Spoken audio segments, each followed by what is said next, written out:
Welcome, everyone.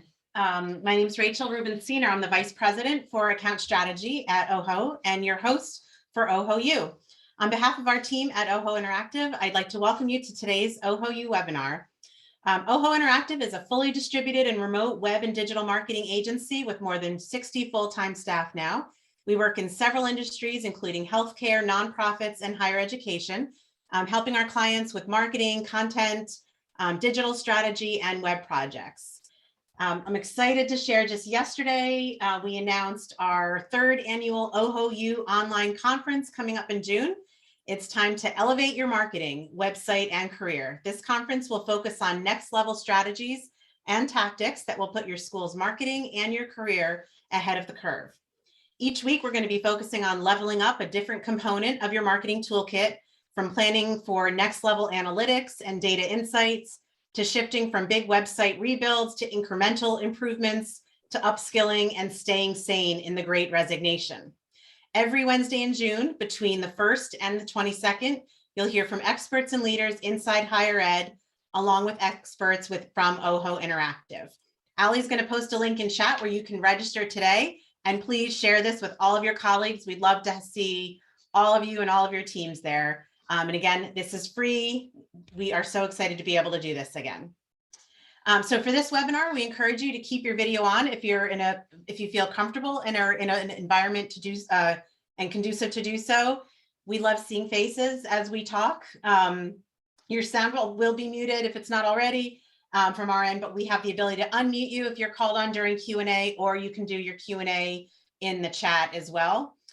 As you likely saw when you entered the conference, we're going to be recording this webinar to help us improve in the future and to share with others who are unable to make it here at this time live. So now I am so pleased to introduce you today to three higher education colleagues who are joining us for this panel discussion today. So first is Jessica DePaul.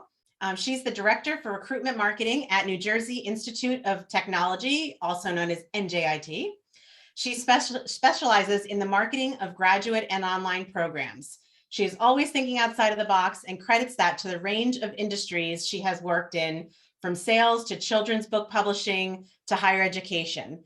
She is a passionate marketer that is an expert in the latest education technology and trends.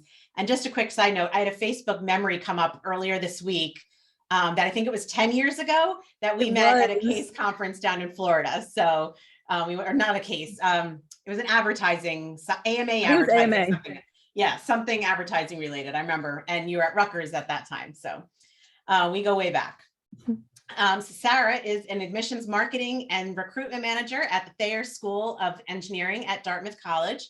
She has more than 15 years experience in driving admissions, marketing, and digital recruitment strategies to achieve enrollment goals for graduate programs. In recent years, she's led efforts for multiple graduate programs at Dartmouth College, and she enjoys working across schools at Dartmouth to share her expertise in digital marketing and in implementing Slate functionality to execute, assess, and continually improve recruitment marketing initiatives. And thirdly, we have Joshua May. He is now a Slate and enrollment marketing consultant. He has worked with colleges to implement, augment, and optimize their Slate instance. For the past 4 years, he was a digital marketing manager at Wheaton College in Massachusetts, where he helped lead the college's implementation of Slate with a focus on lead generation, marketing automation, communications, analytics, and reporting. Prior to Wheaton, Josh was a content marketing consultant working with early and growth stage companies. So today we're going to be talking about tracking marketing campaigns in Slate. So I'm going to stop sharing my screen here so you can see all of us as we do this. Oh, where'd it go? It left. Did it stop sharing? Okay, my screen went wonky there. I'm good? You just see the window, the videos? Okay. All right, great. So Slate, as you all know, is one of higher education's leading CRMs. It's a critical component of the marketing process and reporting on results. Today, we're going to talk with three of our guests about their experience with Slate relating to tracking and reporting on the effectiveness of marketing campaigns. So first, I want to start with, let's let our attendees get to know a little bit more about each of you. particularly about your experience with Slate, how you've been using it, and how long you've been using it. So Jessica, let's start with you. Sure. So I guess we're fairly new with Slate for our institution. We have it for admissions. I think it's been about probably 2 to 3 years. It took a really long time to get everything implemented. Then we had a lot of turnover for our Slate administrator. So there was a lot of we would start things, put it on hold a little bit. And marketing kind of was like put to the wayside. They were really focused on getting all the applications, getting everything to run through Slate directly. So about a year ago, we started implementing all of our digital advertising, especially on the graduate side, into Slate. So we set up Zapier webhooks so that we're pulling in all of our Facebook advertisements and LinkedIn. We have RFI forms built for every single program that we advertise, and that goes on separate landing pages. So everything was getting pulled in terms of that. Then about 6 months ago, we started drip campaign emails so that instead of just getting the confirmation email and an initial email, we started a series where they would get one the first day, then 4 days later, and then another 4 days, kind of talking a little bit more about the ROI of our university, why they should come, a little bit more about the program, and direct links directly with our enrollment service manager. What we're kind of in the process of doing right now is setting up all of our tracking and pulling all of our Slate information plus all of our Google Analytics into Google Data Studio. So what we really want to do is have kind of a cohesive report that both undergraduate and myself for graduate can share with the deans, because we're at this point kind of sharing all of our marketing that we're doing with them, but it looks very different. So we want to look a little more cohesive because we do work very closely together. We just do very different types of marketing. And another thing that we're looking at is tracking that lead through to application. Right now, we can track all of our ads and we can see what the leads are coming in, but to actually attach the person to the application we're literally this week talking about it because we found that a lot of our leads come through Facebook. And I don't know how you guys did it, but when I first signed up for Facebook, I don't even know how many years ago it was, I was using a different email address than I use now. So all of our lead generator ads pull in the Facebook email address, but then when someone goes to apply, they might put in a different email address in the application. So we're finding that it's hard to track that. So we're in the process of trying to figure out if we can disable just that piece on Facebook. And if anybody knows, let me know. And if not, if we can add in birth date, which we really didn't want to do for graduate, but it might come down that we have to do that at least for the lead generator ads that pull all that information in.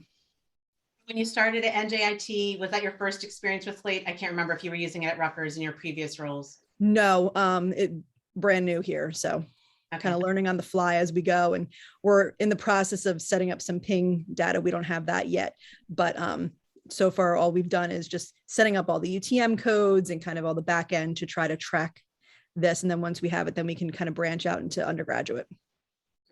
Okay, Sarah, why don't you share a little bit about your experience, how you've been using Slate and how long? Sure. So I've actually been using Slate since 2015 at Dartmouth. I was at the medical school previously, and we set up Slate there for some of our graduate programs. More recently, I'm now in the Slate instance for the engineering school and the graduate school at Dartmouth. They share a Slate instance. We set that up in 2020. And so I would say Dartmouth overall has probably been using Slate since about 2013 or 2014. I think undergrad started first, and then a couple of other offices across campus came on board. So one of the things that I've been trying to do is, given that we are decentralized with how we use Slate, is establishing points of contact with different schools across campus and kind of sharing, how are you using Slate? What's working for you for marketing and recruiting, and trying to kind of build some consistency across our instances. So we've been working on that.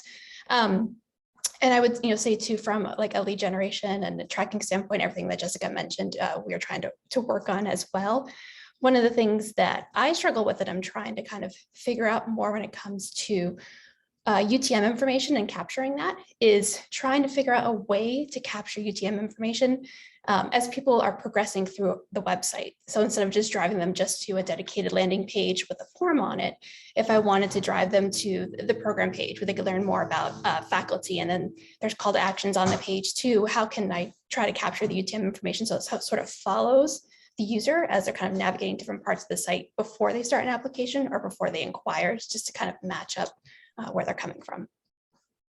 So I just think it's helpful for our attendees to hear what you and Jessica both shared in terms of there's still things you're trying to figure out, right? It's everybody. The Slate is powerful and mysterious at the same time, and we hear these things all the time. I don't think I have yet known anyone that has known everything inside and out and is doing a lot of experimentation. But that's a good segue into Josh. I know he's done a tremendous amount of experimenting and implementing and consulting. We had the privilege of meeting when he was with Wheaton College, which is one of our digital marketing clients. He shared a lot of information with us in terms of the ways they were using it and a lot of things he was setting up there and having implemented. So Josh, I wonder if you could also just give a brief background as they did, and then we're going to talk a little bit more about some of the specific tracking reports and such that I know that you've set up. Sure. Thanks, Rachel. Yeah, so I joined Wheaton about 5 years ago, and I was on the marketing team there. It was right at the beginning when Wheaton was just implementing Slate.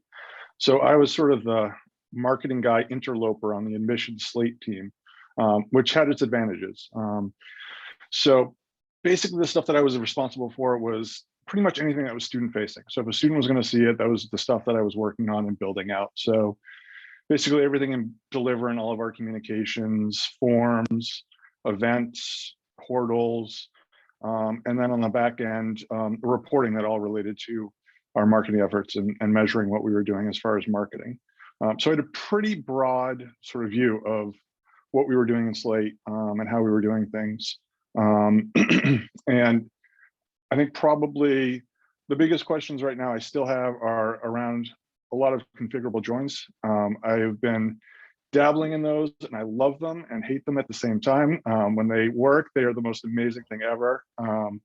But that's the big challenge for me right now, is just working with configurable joins and figuring out all the amazing stuff that you can do with them, because you can basically do anything. So I know one of the things that we've talked about is the fact that you're anti-ping.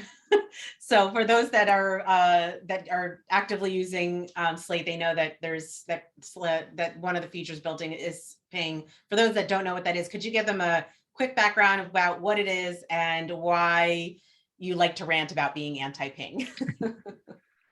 Yeah, it is kind of one of my least favorite things about Slate. So ping is basically, it's a tracking code that you can install on your website. It works effectively like Google Analytics tracking code, so that whenever a visitor hits a page, that is recorded in the Slate database.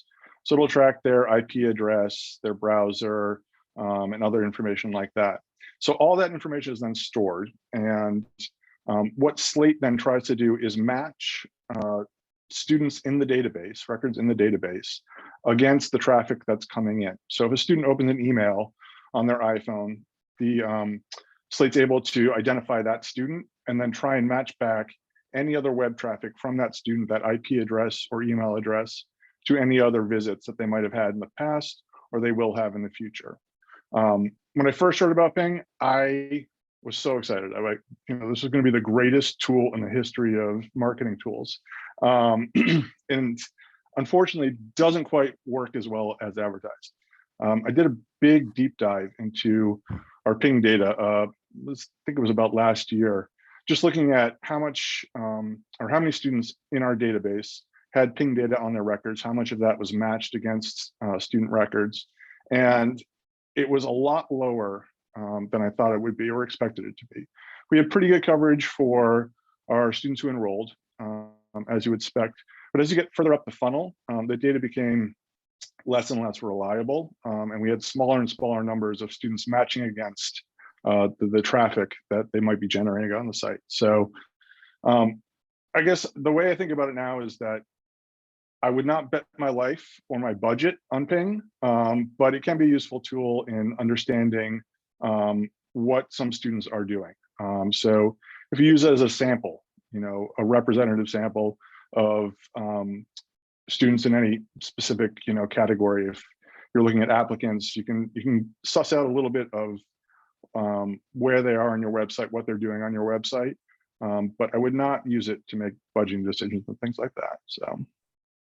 And I remember one of the things I learned from you that I was most excited about was one of the reports that you did. And I think you called it, I don't remember, it was first source or a source report, because I was trying to describe like what I would like to be able to know from this kind from Slate. We run a variety of paid advertising campaigns for clients. There's organic traffic. There's all kinds of different ways that people can get into an RFI form and complete and fill that out. I want to track them through their whole journey. I want to know, okay, so, at the point that they're an applicant, how did they find us? At the point they enrolled, what was their whole history? Can you tell us a little bit about this source reporting that you were able to develop? Yeah, source reports, and the first source report is one of the sort of fundamental reports that Slate allows you to build out. A source is basically anything that allows you to create a record in Slate. So a form, a data set upload, anything that can create a record would be considered a source. And you can basically map out all of your different sources that you are using to bring in students into the database. And then there's a calculation that Slate runs overnight, and it figures out what is the first place or the first source that a student entered the database. So it gives you a really granular understanding of how many students are coming in through your RFI or through a specific landing page that you're using for an ad campaign or names that you bought and things like that. And then you can start layering on top of that, things like how much are you spending on each channel? So you could say we're, getting X number of students from this ad campaign. Some percentage of them turn into enrolls, and you can basically calculate, how much it costs you to generate an enroll from your ad campaign and things like that. So it's pretty powerful when you start rolling it out, from the top of the funnel down to the bottom. And it's also useful, I think, too, to understand how many different types of sources your records have. So not just where they first came from, but you can see that, you bought a student's name, via College Board, and then they were also on CapEx and Niche, and they came for a visit. And it really just gives you a fuller picture of what a student is doing or has done to get to the result that they end up at.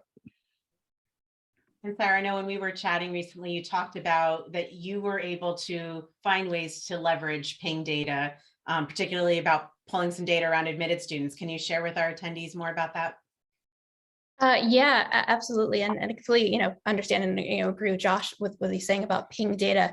I do have found it helpful just to kind of understand, at least looking at our admitted students, getting a sense of engagement and how they are engaging with our ads. And so I would pull Ping data reports to get a sense of what ads are they clicking on or engaging with? Was it retargeting ads? Was it RLSA ads?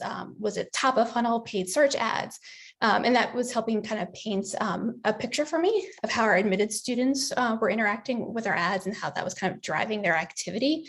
And then I would sort of pair that data with data from Google Analytics and Google Ads and other ad platforms too, and kind of compare that with view through conversions and things too, to kind of get a more holistic picture of what the funnel was doing. But I've just found Ping data just helpful, just kind of understand, at least at the admitted student level, what kinds of content they're engaging with and how often they're engaging with our ads. And Jessica, I know you were telling us about a new integration that you were having set up, and you touched on this a little bit earlier during your introduction. But I was wondering if you could share a little bit more about the integration that you've set up between Facebook and Slate, so you don't have to do some manual moving of the things. Yeah, when we first started, I was downloading all of our leads from Facebook and uploading them through like an Excel file every single day. And that got old real fast. So we actually worked with Zapier. We used a Zapier webhook. And Josh might be able to talk about the technicality a little bit more. So basically we had that set up to bring in our leads from Facebook directly into Slate every day. So each morning And actually, I think it's live. So as one comes in, it goes in automatically. And then that triggers our drip campaign emails that we have running. So we had to set it up. We have a lot because each one of our programs has a separate ad campaign. So we had to make sure we set that up. And then every single time we add maybe a new program that we start advertising, we have to create the Zapier webhook with that as well. So Josh, we were talking about Ping. And so now some people have also heard of the way, what is it? The volley to the other side, the Pong. Pong. So we hear it's still in beta, has been for a couple of years, but tell us more about Pong and where you think that that's heading. So yeah, Pong has been in beta since they first announced it. It's probably 3 or 4 years ago now. And basically it allows you to inject a form or a pop-up onto your website. The idea being that you can inject that form or pop-up based on who the site visitor is. So you could pull from your Slate database and say, okay, this person is an admitted student. We want to show them the announcement and registration form for the admitted student event day or something like that. I have not seen it in action effectively. I think that I think 1 or 2 schools have tried to implement it. Many have tried and failed. And yeah, I don't know. We got to find something positive to talk about here, Rachel. You know, like There's lots of good stuff. Lots of good stuff here.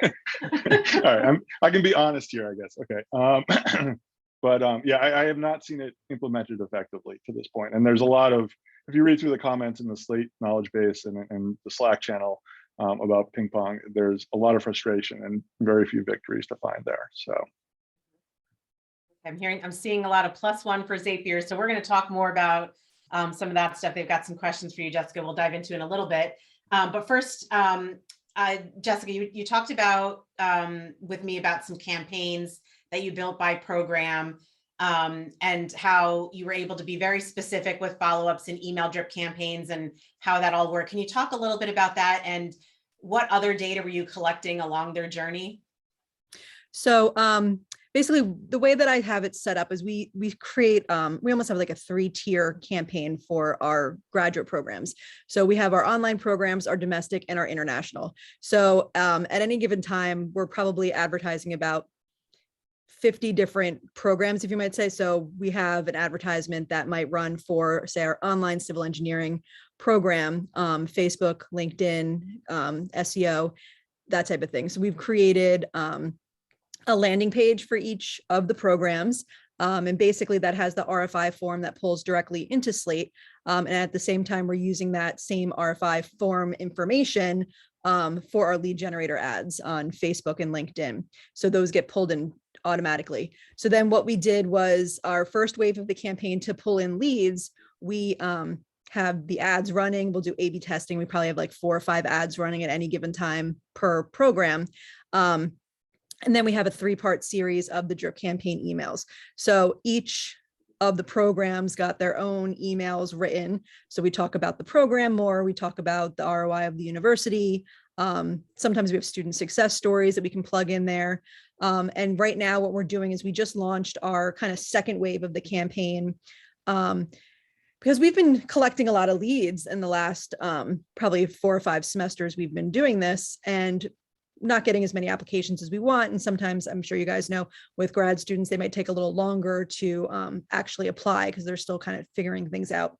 So we created a nurturing campaign. And what this is we're really sending them a lot of content. So we're advertising directly to all of the leads that came in that haven't applied yet.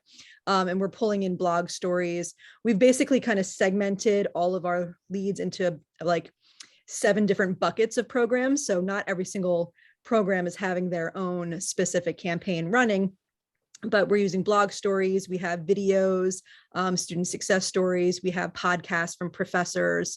So we're really trying to pull all of that in. So they have about 3 or 4 different pieces of content per program. Sorry. And so just another plug for those of you that may have missed during our intro, our OHO U Online conference is coming up in June. Every Wednesday afternoon between the 1st and the 22nd. Jessica's going to be giving a much more in-depth case study presentation. You're on the 22nd, right? On week 4? Yes. I believe. And so make sure the link was in chat, or Allie can post again when she has a moment, because there'll be even more coming in that session as well. And so the theme of that conference is next level. And so we want to keep talking about how we can take things to the next level. So the next part that I want to talk about is marketing decisions, and how data that you're collecting and using as a result of source reports and data that's going into Slate, how you're able to actually make marketing decisions. To me, it was, 5, 10 plus years ago, the basics were, let's make sure we have an RFI form. Let's make sure they get an automatic email follow-up, maybe even an email drip campaign. That would be great. But a lot of it was set it and forget it back then, and not really analyzing the data and seeing, well, which emails are being opened, which ones are actually being read, are they spending time with, which ones are they engaging with, and actually clicking through and taking action to next steps. So I'd love to hear about like some actual marketing decisions you made based on data that you've each been tracking. I wonder, Sarah, if you have an example on that front that you could share first. Sure. So going back to sort of some of our digital marketing efforts, I would often build a first source report on different advertising sources, so I could understand how many leads we were getting and whether or not they were turning into applicants, and trying to better understand the quality of the leads. And by doing that, I was able to sort of, at least for the programs that I worked with, to actually roll out Facebook as a source for leads, because they were generating leads, but they weren't leads that weren't necessarily converting into applications. And I found a lot more success with our LinkedIn efforts and leads that we were getting from there, and converting those into applicants. So for me, that was very helpful in trying to make a determination of where should I be spending my advertising dollars, and what's most effective for me in that regard. I love that. Jessica, you also talked a bit about how ads are performing and what you do to optimize and shift budget based on some of the data that you're collecting, and how grad apps were up in some certain programs. Can you share a little bit more about that? Sure. We actually started when we rolled out our campaign, we had YouTube filtered in the mix as well. That worked really well on the brand side and for undergraduate. And for some reason, we just weren't seeing the leads coming in from that. So we shifted that money. We kind of look at it and try to shift it a little bit each week when we look to optimize it. We actually have the opposite, like our Facebook leads are very highly qualified, which is great. And we're starting to do a little more on LinkedIn. It is a little more expensive, but if the results are there, then it's good. And we're seeing for some programs it works, and others it doesn't. And being able to kind of pull it back. And we have some deans that are questioning, well, why are they getting more money for this? And we show them, well, you know what? You're getting more applications. So it's kind of like a give and take. It's not like we're not doing anything for them. It's kind of using the money a little bit wiser and in a better method for them. Okay, and then I think we have so many questions. I want to make sure we leave plenty of time. So I'm just going to go through one more topic here, and then and one of them I know correlates with the question. So the topic is around reporting. And I know, Jessica, you mentioned earlier a bit about what you're pulling into Google Data Studio, and there's some questions we're going to ask in a little bit to go in more depth about that. But can you talk a bit more about what you're reporting, how you're reporting, who you're reporting to? Because I know you said you shared some stuff with Deans Monthly and other things like that. So what kind of data are you reporting? Where is that all coming from, and how is it being shared? Mostly what I do with the deans is they really want to know the bottom line. So I don't give them all the nitty gritty. So they basically want to know how many leads they're getting in and how many applications. So I work with it almost like in a team with our executive director for admissions. So every time we meet, and it's monthly, if I didn't mention that, he always goes over the numbers first. So he'll talk about the applications and everything. And then I'll talk about how many leads we've had and kind of showing them like we want to increase the leads 10% over last year and how we're getting to that. They do want to see creative. So I'm pulling some creative in so they can see that. And it really depends on the dean. We have some deans that want a little more detail and are curious like what's working better in terms of the advertising. Other ones, they don't care. They just want to see the bottom line numbers. So I've kind of learned after working with them for a little while who kind of needs what. And then that's pretty much what I'm doing right now. And then I'm looking to kind of pull that all into one big report. And the reason why I want to do Google Data Studio is then I can kind of drill down, put all of them, then kind of pull down the tab to go by school. So I'm basically pulling everything into one report. So I'm not creating 5 different reports for the deans. I can just pull it up live. Great. And Sarah, I know you also said you do some reporting a lot to admissions. Can you talk about what kind of things you share with them and how you do that as well? Yeah, absolutely. So I tend to kind of report on sort of like what I'm counting as first sources of applicants, which more often than not, we have a lot more stealth applicants than we would like, because the first point of contact is through starting an application, but trying to just kind of share, here's what we're seeing in terms of where we're generating leads across online advertising, across our recruiting events, and how that's looking. And then our deans also care about things like minority data and how are we doing with underrepresented minorities, and how is the overall applicant pool looking. So I'll pull data on that, and then kind of compare that with our costs and investment too, so that everyone can understand, here's what we're investing in our marketing efforts and here's what we're getting out of it. Thank you. And Josh, you talked to me about presenting reports, sharing reports with marketing communication leadership, as well as some trustee meetings. Talk about the different types of reporting and with those different kinds of groups and what you shared. Yeah, so probably when our VP was reporting to the board, it's pretty high level stuff, 30,000 foot view sorts of data and things like that. Within the team and within the admissions office, we would get a lot more granular. I think probably the reporting we did broke down broadly into email, sources, and sort of the enrollment funnel. Email tracking, I know everybody hates email, but I actually kind of love email. It's really effective. The kids say they like the email. It works. So we always pay a lot of attention to our email tracking. And then within sources, that kind of lets you get to all of your paid sources, what you're spending money on, how that is all performing, what your channel costs, your lead costs, and all that are. And then the funnel was more of a sort of admissions, looking at where our students coming from geographically and sort of all across all the sort of demographics like that. So.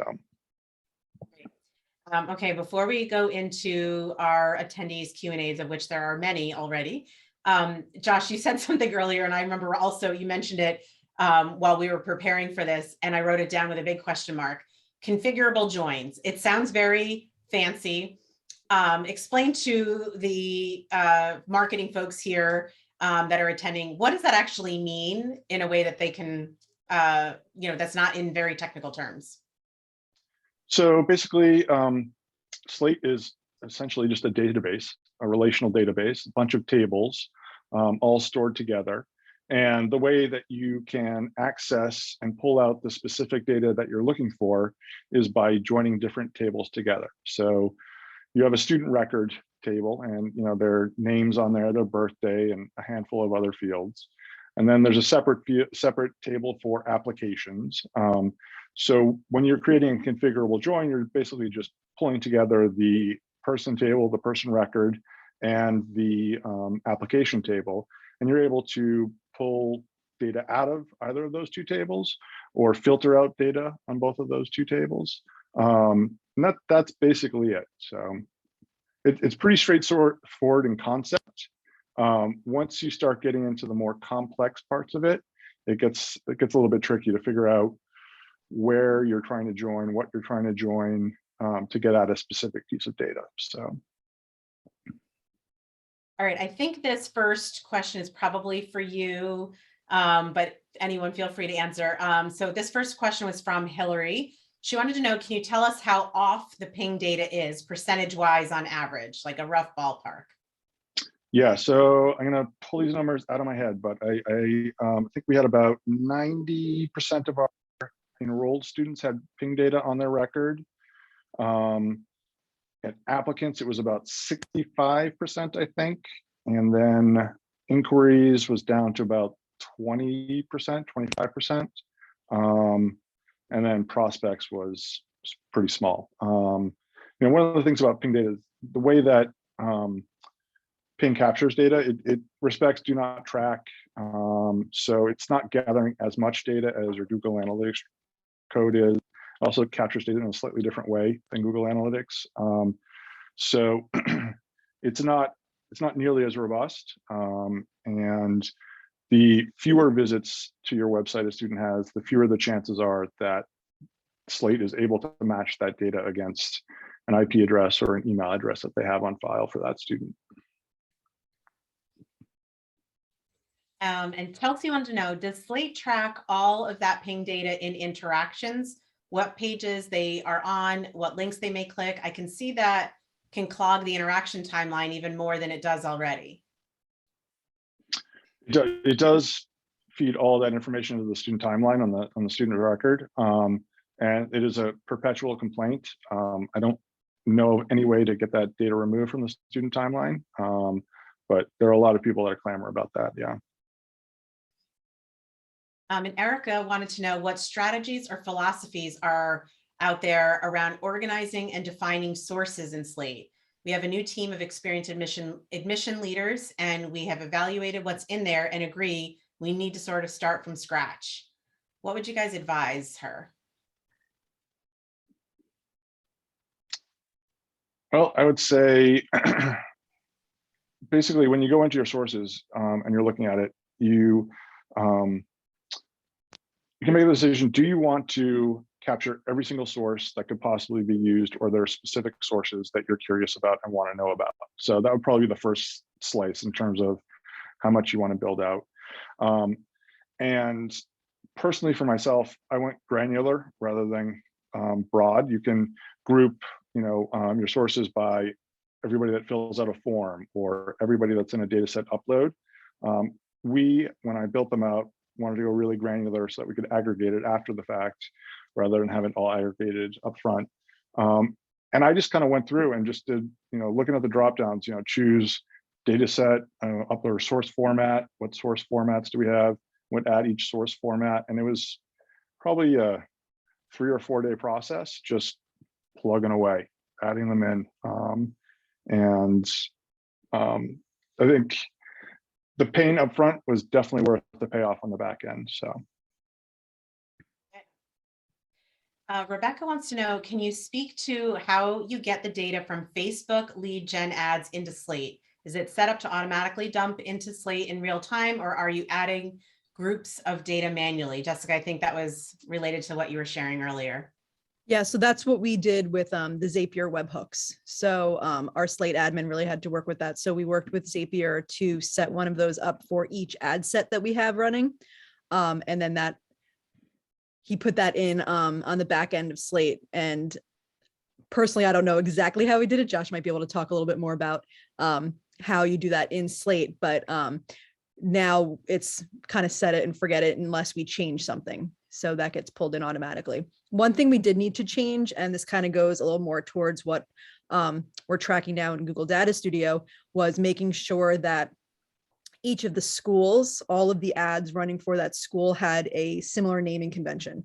So each one of our schools, we have kind of like our Yingwu School of Computing is YWCC. So every single ad set that is running for that school, we have to make sure we have YWCC_ so that it can get pulled in all together. So that was something that we didn't set up at the beginning with Zapier, but then we had to go back and kind of change the naming convention so that we could track it all together. So Hillary wants to know, can we plug Slate reporting data? I'm sorry, can we plug Slate reporting into Google Data Studio? I'm curious about the analytics reporting dashboard that Jessica was talking about. Can she go into a bit more detail about the dashboard she's creating? Sure. So I will be able to share a little bit more in late June when we have that session, because we're still building it right now.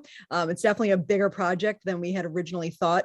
But one of the things we did was a lot of it is through our UTM tracking. So we had to put UTM codes on everything.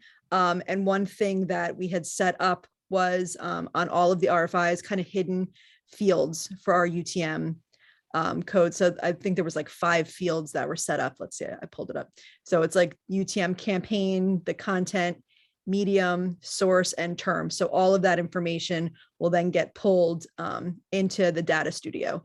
And then we're kind of building it based by each school. So the goal is that everything will pull right in from Slate, but we're also pulling in stuff from Google Analytics as well. Kelly wants to know, do you need to use a Zapier webhook to get leads from Facebook to Slate if you are using a Slate embedded form on your landing page and a Slate interaction code? So we were doing the Facebook lead generator ads, and that's why we needed the webhook. If you're doing just a regular, like a Facebook ad that will then you click on it and it goes to a landing page and you have the Slate RFI form, you don't need the Zapier webhook. And Sam, I think this question, Josh, I think this question from Sam is for you. She wanted to know, she said she thinks that you mentioned a Slate Slack channel. I think I remember you mentioning a community group, but I don't remember. Did you mention a Slack channel? She was wondering. Yeah, there is a Slack channel. Yep. I think it's just Slate. I think it's just called Slate off the top of my head. But yeah, if you just search for it, it's pretty easy to find. The people in there are awesome. They're great. Okay, great. And James wants to know, has anyone developed a script or integration to pull source medium data into Slate to inform attribution? We have manually appended UTM data to some landing page buttons, but that only works for campaign landing pages where we know users are all coming from a specific source.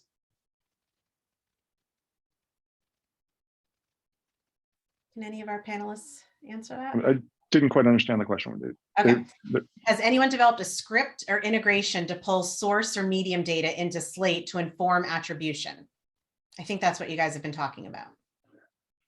Yeah, that sounds like you would have either a source to figure out where that traffic is coming from, or you could set up an interaction based on someone coming from an outside page to a Slate page or a Slate form. You could capture that UTM and create an interaction via a rule.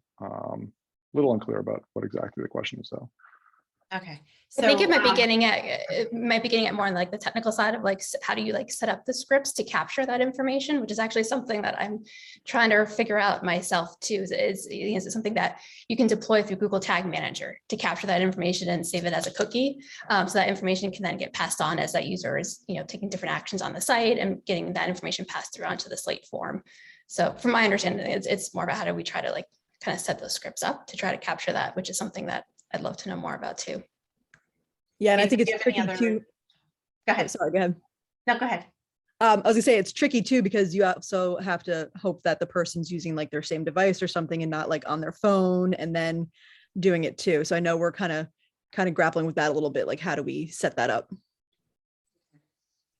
So Steve is our client at Norwich, but he was previously our client at Roger Williams University. And he shared that while he was at Roger Williams, that they worked with us at OHO to capture source data, store it as a Drupal session variable, and then pass that source data back into a backend transaction. We also wrote the data to cookie data so we could pass it back in on a repeat session. So I think that was just FYI to folks.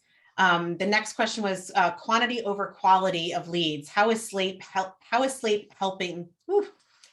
Slate helping with quality? I don't know if it's really helping with quality for me. That really comes down to our audience targeting for our advertising. So just anecdotally talking to our enrollment service managers, they said since we started doing these campaigns that are really audience targeted for each program, just the quality of leads and their qualifications is so much higher than when we were just kind of advertising to like maybe age groups or something.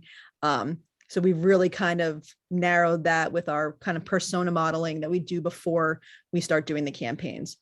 I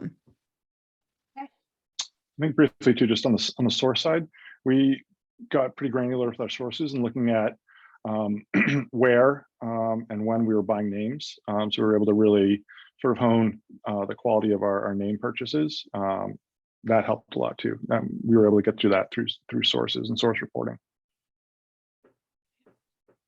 So Eric wants to know, he says, we have seen that leads coming from Facebook lead ads have been high in volume, but very low in quality. Has anyone else seen this as well, generally speaking? So I think you all could maybe reference that, but even attendees, if you want to answer in chat, feel free to do that as well.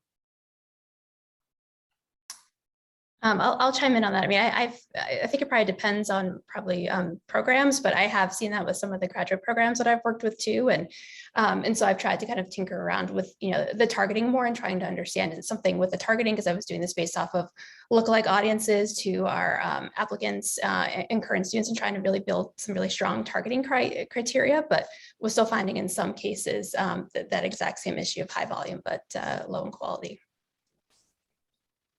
Kathy at We've Virginia actually- Tech. Oh, go ahead. We've actually branched out. So in terms of our audience targeting, we don't use just Facebook audience targeting. We try to use some like different big data to pull in to kind of create those audiences. So we've pulled that in where we bought some names and then we did like lookalike and everything like that. And we've noticed that that is a little more qualified than just using the Facebook parameters to do that. So I want to thank Kathy from Virginia Tech. She put the Slate Community Slack link. If you don't see it, it's in the chat. If you want to scroll back to around the 144 timestamp, it's up there. Let's see, let me keep scrolling through here. Okay, Linda from St. John's. She says, do these integrations, tags, etc., degrade site speed at all? And if so, how do you troubleshoot that?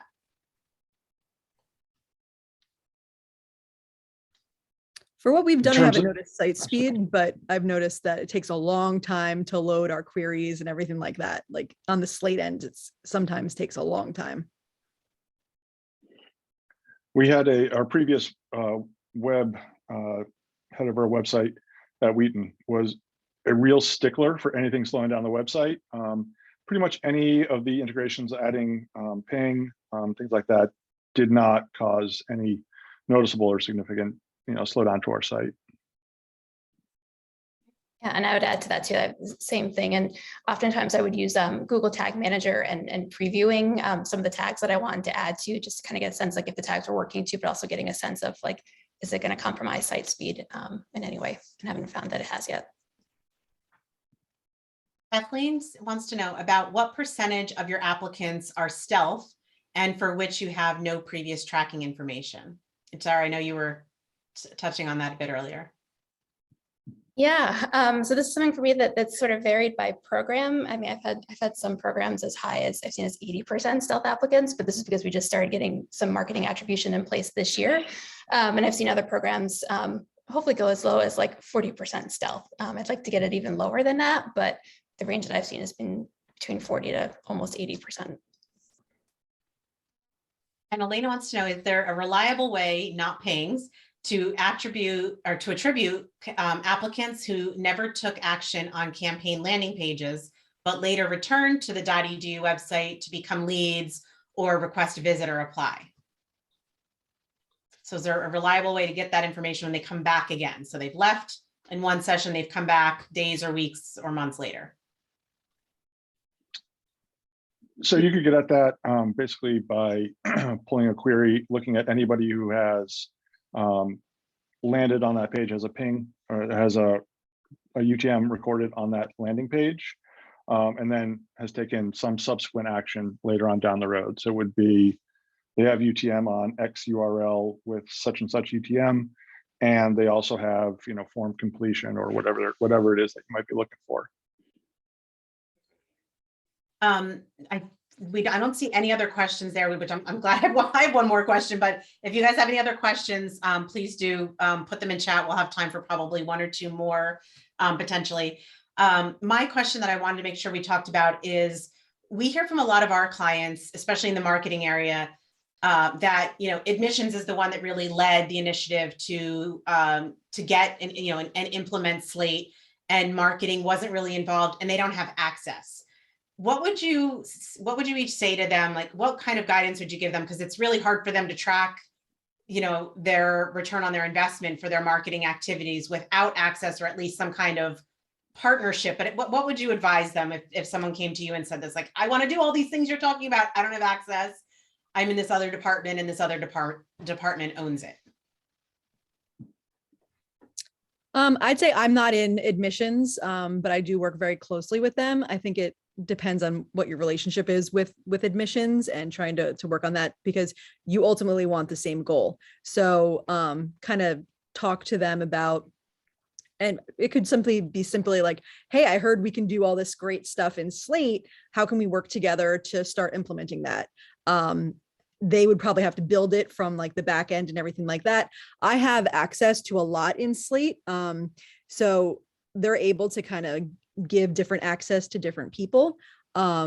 So I know even our admissions team is very hesitant to give people too much access because they don't want them to get involved in any of the applications. And I don't want that. So I think it's really kind of just talking to admissions and saying what is capable, because from our admissions team, they didn't even know half the stuff that we could do in marketing. And I'm sure there's still so much that we don't know either. So I think it's really just that working together to kind of come to that common ground and say we could be able to really help increase the applications if we were able to do this. Yeah, the only thing I'd add to that, I would just say, I had the advantage of being a small team at Wheaton and being really embedded there, but everybody was a little bit dubious until I started, having a couple wins. And I would say either solve a problem for them, save them money, or do math for them. If you save them money, they love you. If you solve a problem, they love you. And if you do math, people hate to do math. So do the math for them and, build that report or, give them that insight that they haven't been able to get to. And if you can push and just get to a couple of those wins, the road gets a lot easier, or it did for me at least. So. Well, this has been super helpful. I know we've had a lot of interaction and questions. We got through them all in chat. So I do want to mention again, on June 22nd, which is week 4 of our OHOU online conference, we're going to have another more in-depth session called Tracking the Student Journey Through Slate from Lead to Application. So be sure to sign up for our OHOU conference. It's every Wednesday afternoon, June 1st through June 22nd. The links are in chat. Ali can post again. Let me also just share my screen for a second here. So I have a couple more things I want to show you. Did it work? Yes. Okay.